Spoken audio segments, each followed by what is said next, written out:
Welcome everybody to my channel. My name is Rainer and this is Rainier Books.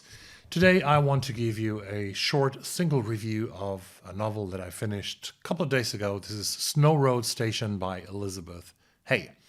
Elizabeth Hay is a Canadian author. She debuted, I think, in the 1990s with 3 books that were not very successful. But then in 2007, at the age of 55, she published a novel called Late Nights on Air, which referred to her experience as a radio host in Yellowknife in the Northwest Territories of Canada, with which she won the very prestigious Scotiabank Giller Prize in Canada.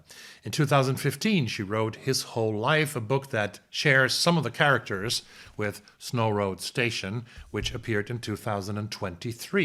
So I have read both Late Nights on Air and His Whole Life. I was very curious about Snow Road Station because it took us back to Snow Road Station. What a place, what a beautiful name. It's actually existing in Canada. I think it's southwest of the capital city of Ottawa. In the center of Snow Road Station is Lulu Blake, Louise Lulu Blake. She's now 62 years old. She was a character in His Whole Life. Her friend Nan, they are about the same age. They have a beautiful friendship, a wonderful friendship that had been paused for 25 years.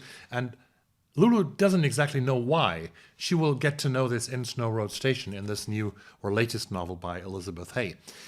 Lulu is playing theater in Ottawa in Canada. She's playing Happy Days by Samuel Beckett. Happy Days is a play in which a woman is buried up to her waist in the sand in Act 1 and up to her neck in Act 2.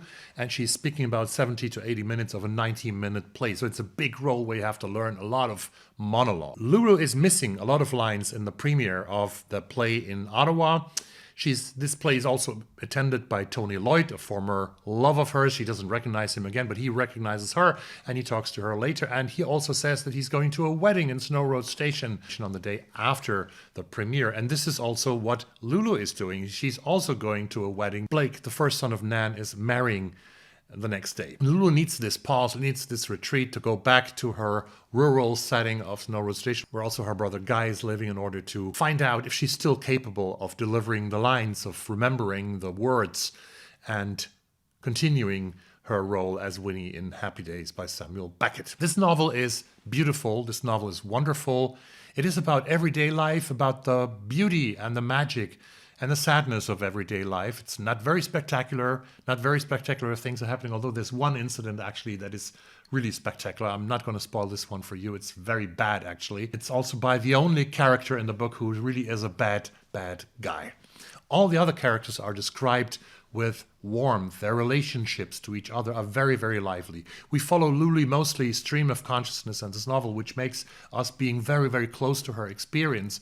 Also her rememberings of the past when she goes to Snow Road Station and back to Ottawa.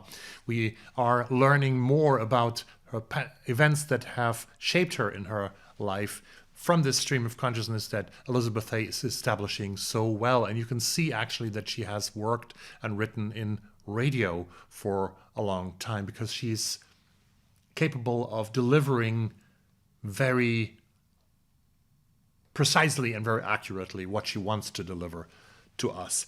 What is exceptionally beautiful about this novel, Snow Road Station, it's not only the title, Snow Road Station. Also, Liz Hay, as they call her in Canada, loves the word and loves Snow Road Station, just the way it sounds.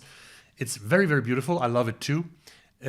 What's very likable about this novel is also, and about the work of Elizabeth Hay, is the way that she is depicting nature and the way that characters are connected to nature. And this, I think, makes it so Canadian, because Canada is a land where nature plays a huge role in the life of people, in the everyday existence of people. And here it is the animals, the birds, the seasons, the plants, the weather that is changing. It is very poetic, and it sort of influences the life of its characters. The weather influences the mood. The snow. Actually, this novel is set in 2008, which was the year when most snow in the 2000s fell in Ontario. I think this novel can make you really, really feel good and feel happy. It's a feel-good novel, although the topics of aging, of mortality, are very serious. I think it is also a very comforting read, and it's a very beautiful read. And the nature descriptions are way beyond compare. I loved reading Snow Road Station by Elizabeth Hay, and I want to read more of her. I know I have one book more on my shelves. It's called Alone in the Classroom. I'm going to read that in a couple of weeks, I guess. Thank you very much for watching this video. I hope that you subscribe to the channel, as many people have done in recent weeks. I'm really happy how my channel was developing in the last 2 weeks. I hope to see you soon in another video, and all I can say is have a great one and see you later. Bye.